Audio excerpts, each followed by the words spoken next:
His first call to action came after that awful day in September 2001.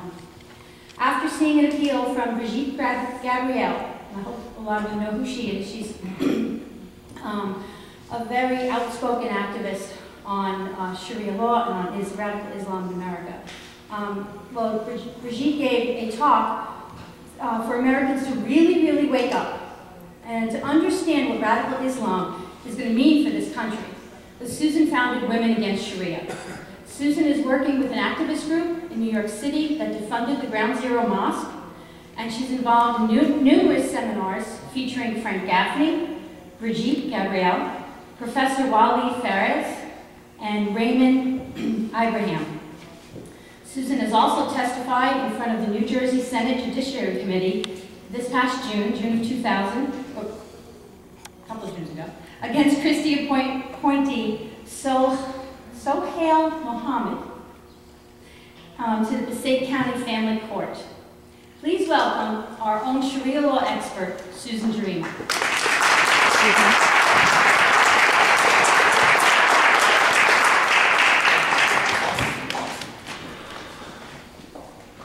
Thank you, Denise. Good evening, and thank you for allowing me to speak on Sharia law. I want to also thank Tea Party leaders for recognizing that Sharia law is a national security issue.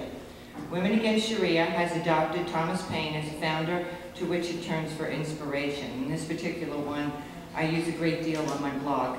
The duty of a patriot is to protect his country from its government. What is Sharia law? And I will read. Many people have explained Sharia law. I kind of I'm partial to Brigitte's definition. An additional body of text vital to Islam is Sharia, the Islamic holy law. Sharia is an Arabic word meaning way. Islamic jurists gave this name to a set of laws to govern and guide Islamic believers.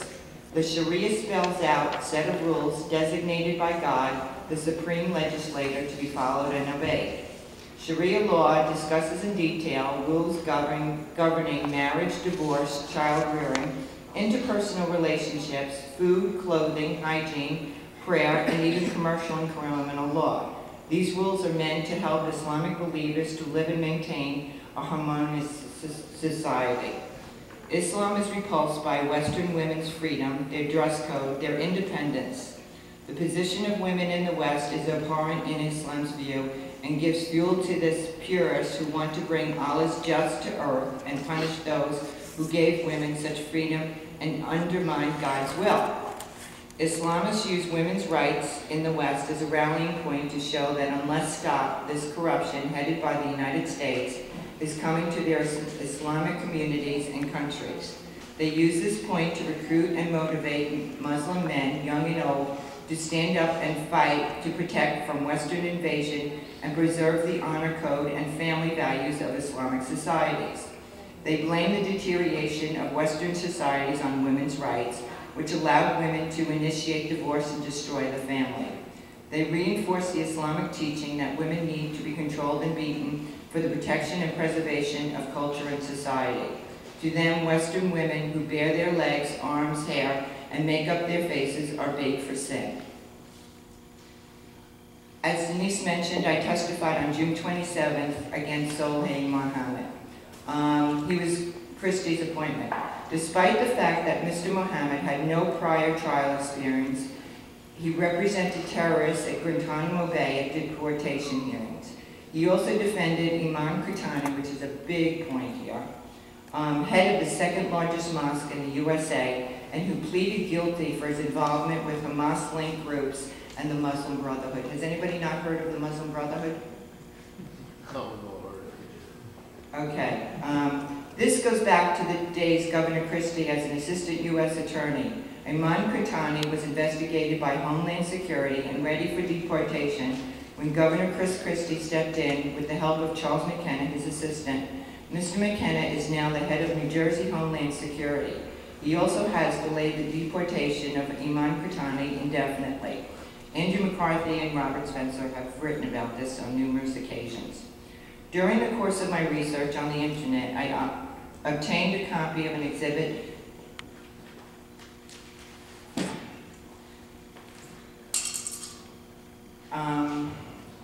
the government used in connection with the Holy Land Foundation trial in 2007 and 2008. I spent a week copying documents that I had obtained and sent to the 12 members of the Judiciary Committee. My own state senator, Kevin J. O'Toole, had equated anyone who testified against Mr. Mohammed to the North Koreans who hauled his mother in during the Korean War for harsh interrogation.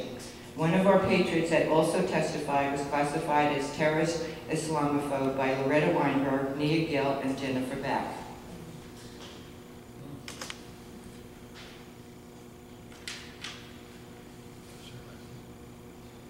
Okay, we do have some bit of good news though. Okay, as recently as March, Pennsylvania judge used Sharia law in deciding a case. We are attempting to have the judge impeached and disbarred. On March 2, South Dakota passed laws whereby courts cannot use foreign laws in deciding cases. This is a small victory for us. There are approximately 24 more states pending with laws where foreign laws cannot be used in deciding cases. Frank Gaffney, president of the Center for Security Policy, was quoted the Muslim Brotherhood as saying that he planned on using stealth jihad. Stealth jihad is the equine must understand that work in America is a kind of grand jihad in eliminating and destroying the Western civilization from within and sabotaging its miserable house by the hands of the believers so that it is eliminated and Allah's religion is made victorious over all other religions. Okay, the Muslim, in this exhibit that the government used on page 7, okay, the Muslim Brotherhood's Project for North America. In November 2001, a short time after 9/11, a detailed document was found in a villa in Switzerland by Swiss authorities. The document outlined a 100-year plan for radical Islam to infiltrate and dominate the West and establish an Islamic government on earth. In counterterrorism circles, this document became known as the Project.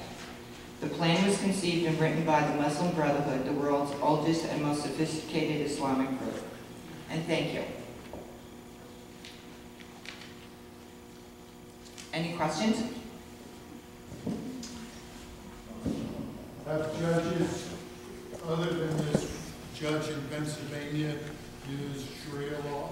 There is recently a Florida judge tried to use Sharia law. They're trying to overturn the decision. And what type of case have they used? I think it was a family law case. There was a family law case here in New Jersey. Well, we have two Muslim judges solely out in the family court, and there's another judge, I believe, in the criminal court.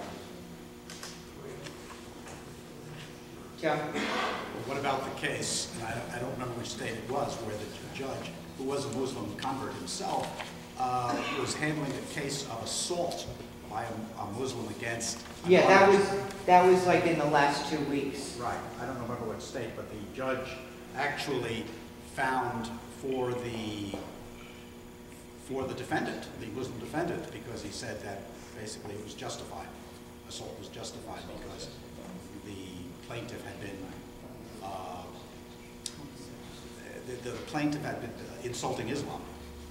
Well, the whole thing too, I think that I was reading on the internet, he never meant to, he didn't know, he was trying to play stupid, what it boils down to.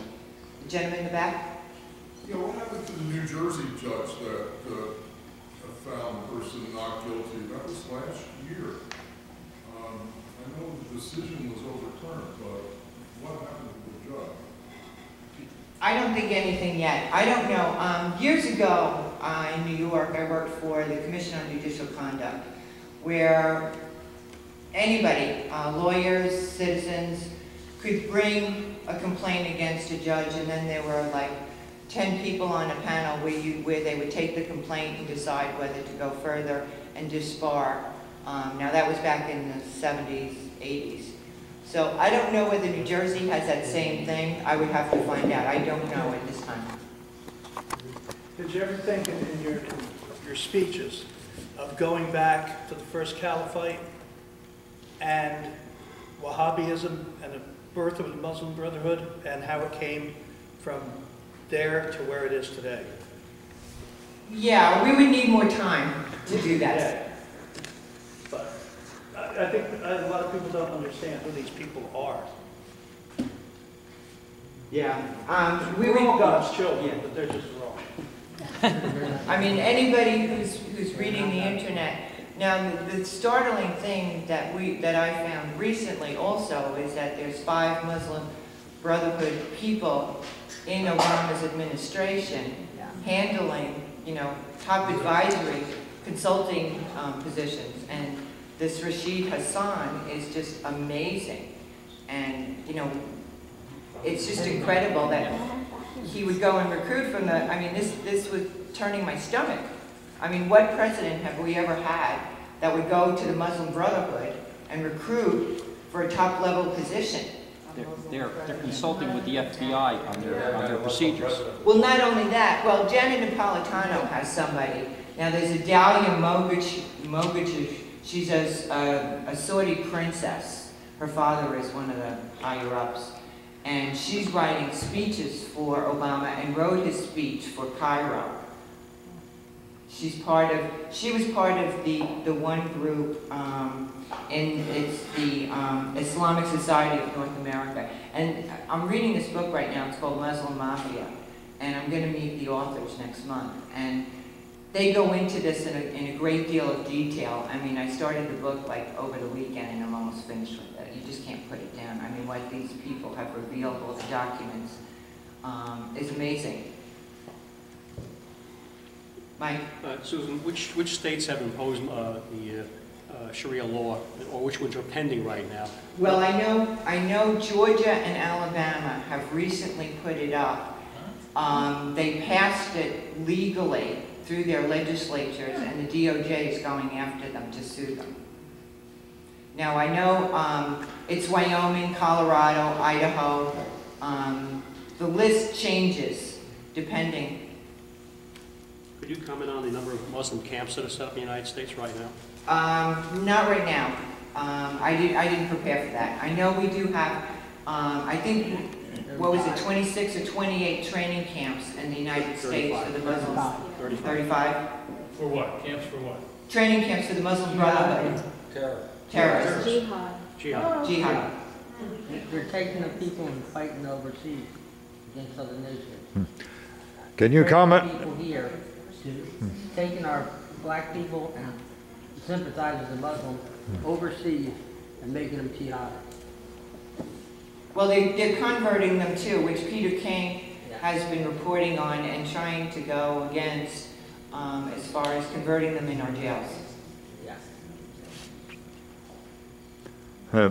Can you comment on the degree, if any, of sympathy within Muslim neighborhoods, city quarters, and so on, for the introduction of Sharia law to gradually more areas of civil and criminal law in the United States, sympathy for honor killings, or a sympathy for, or probable sympathy for waging jihad right here on American soil? That's a tough one. It's really hard to give it a specific number. We do know, and Peter King is researching this and has had hearings where they're just basically, the imams are going into the prisons and recruiting from there. They're going into the inner cities. Detroit is a hotbed, Chicago, if anybody has gotten my emails in the last 2 weeks. Detroit, Minnesota, Dearborn is a no-go zone. That's basically gone as far as, you know. A no-go zone, what does that mean? No-go zones, what the Muslims do is they kind of put up a fence and build their own city within to prevent anybody else, and any type of law enforcement or non-Muslim person is not allowed to go into the area. I guess that means people can't get out either.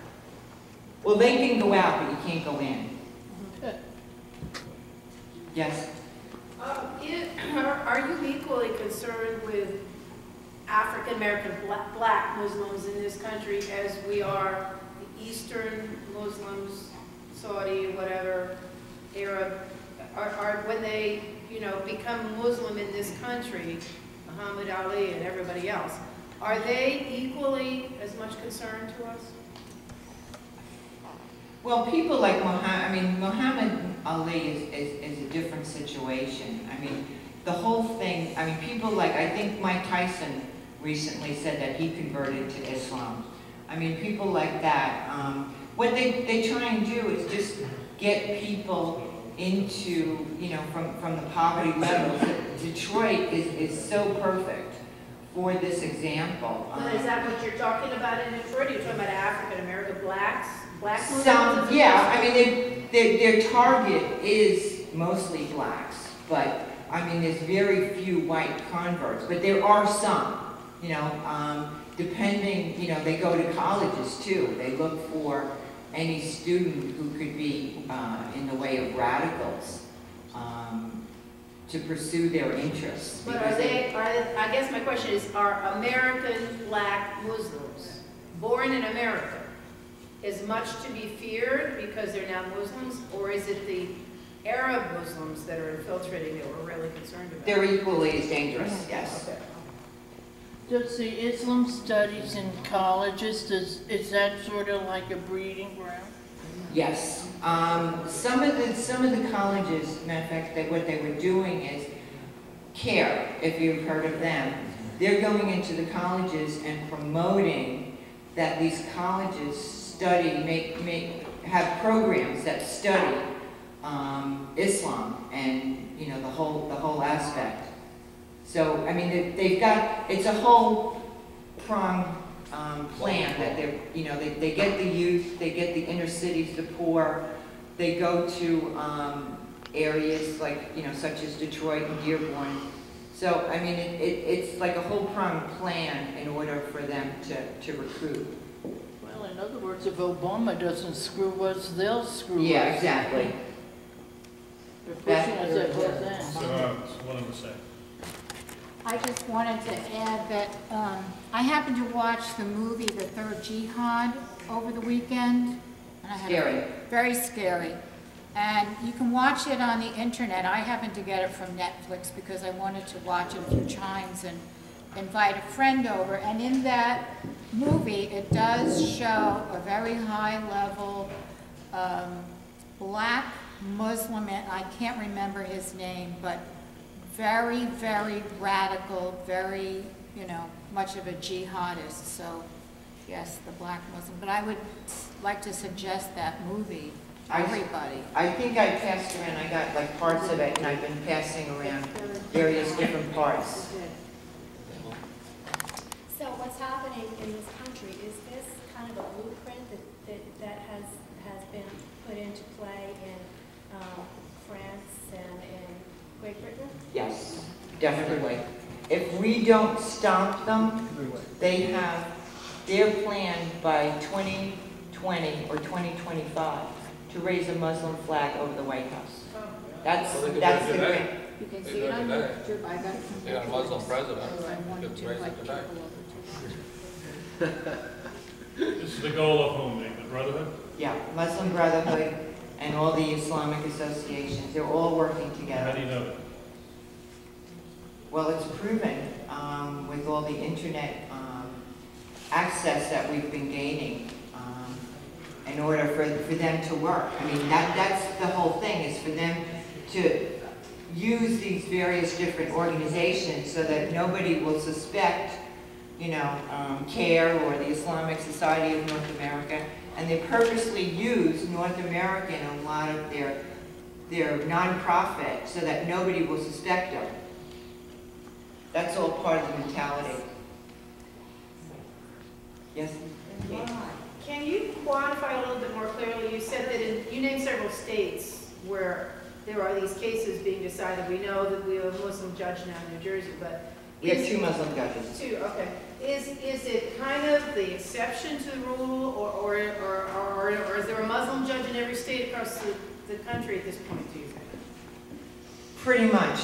I would say there's a Muslim judge in just about every So this is going on, this is not restricted to the several states that you mentioned, but you think it's fairly widespread going on, largely in what, cities across, where there's, you know, large centers of poor or whatever? I won't say that the areas are poor. I mean, other than New Jersey, I mean, Colorado, I mean, I don't know what their statistics are like. Maybe they do have some towns equivalent to our Newark or Jersey City or Patterson where they congregate, but you know, they pick specific areas, such as there's a city in Northern Virginia where a new congressman was just elected. I mean, I would have never thought that to be strategic, but they consider Northern Virginia a very strategic because it's right next to D.C. Could you comment on Sharia compliant banks? Okay, that I think from what I've only just seen this. Okay, I know Tim Pawlenty started it up in Michigan, in Minnesota, and that's basically why he dropped down, because a reporter had asked him why he started Sharia finance. On the internet, if you go on and just put in Sharia compliant banks, they list all the banks in the United States that are Sharia compliant, and one of them is Citibank. And Bank of America. Yeah, most of them have pretty much, they have to be. I know, you know, Bank of America and Citibank. I think Chase too, somebody had just mentioned. Yes. Chase just started it also. Mike? As a former Citibank employee, I worked in Saudi Arabia, and the Saudi Arabia American Bank made a profit of $250 million a year because they didn't charge interest on their savings accounts against their religion. So Citibank in turn had to set up the jet planes on a Riyadh airport and send these Arabs throughout the world to learn technology because they know oil's not going to be there forever. So this is called banking, by the way. It's water, it's all this. Okay, anybody else? Yes? You know that there's a law in crime that says it's going to take the United States down to 13 nations? I haven't seen that one. Repeat the question. There is what we call a law or a word that they have a prophecy that they're going to take the United States down to 13 what we call nations or colonies. So their book says they're taking us over, okay? But if they only take us down to 13, our God is able to help us. Well, I do know that Daniel Hanna from Parliament in England said that they are trying to get rid of their Sharia compliance. They're fighting it tooth and nail because it's very, very difficult. It's very easy to let them in, but now it's very difficult to get them out. We don't want to. Yeah. So we need to fight it. Susan, didn't France just close their borders to any Muslims without a passport? It's they're locking down on everything. Yeah. Women have to. They can't have their licenses to drive if they wear a burqa. It has to be removed. They can't have a veil. It's the same thing. They say they can't be hidden anymore in France. Yeah. Thank God for Carla Bruni and Sarkozy, because they just, you know, the women just got so out of control. And it was, luckily, she was so fashion conscious. And in France and England, they were, whatchamacallit, they were staying in their own little colonies, and they weren't mixing with the English and/or French. And they weren't assimilating. The word is assimilating. I know. And they weren't in Germany sure also. I was pronouncing it assimilating. Now also Germany last year, Andrea Merkel mentioned to she press, wanted to do away. She said that if they don't become German citizens and speak the language, that they are out. She's deporting them. Yeah, this is a flaw. She realized that was a flop, so why don't we realize it's a flop? We have a Muslim president. Because The president's a Muslim. Well, why not for the Spanish Americans? Why do you push one for Spanish? Hello? We're Americans. Oh, why didn't everybody speak English? I agree with that.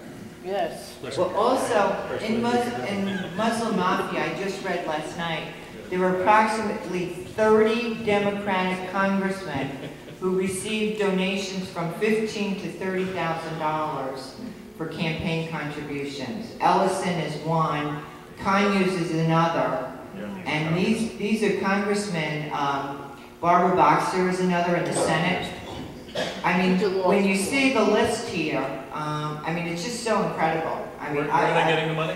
Where's it getting? The Muslim Brotherhood, which is being funneled, we all know, from Saudi Arabia, because Saudi Arabia is just so corrupt, and it's just incredible. Yes. Should pet owners, and specifically dog owners, be concerned whether or not those dogs are service dogs?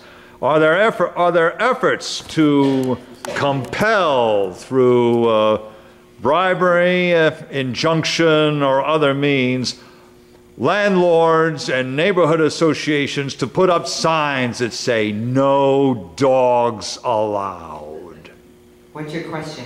Well, the question I want to know is do you detect a concerted effort to rid certain areas of the country of their dogs, because dogs are unclean animals in Islam? I haven't seen anything on it, to be honest with you. Honestly, I have allergies, so I'm not a pet. I can't have any pets anyway. My husband and I both have allergies, so we can't have pets anyway. Does that answer your question? Joe? I have heard this. Not to rid the whole areas, but things such as in certain cities where you have a lot of Muslims, Muslims are complaining that, for example, a Muslim taxi driver does not want to let anybody in his cab with a dog, even if it's a service dog, like a blind person. Or some Muslims in certain areas are complaining about people getting on buses with dogs, that sort of thing. And I'm sure that if you had a dog in a very heavily Muslim area, you might be very careful of it. I haven't seen anything on that. Thanks. Okay. Thank you.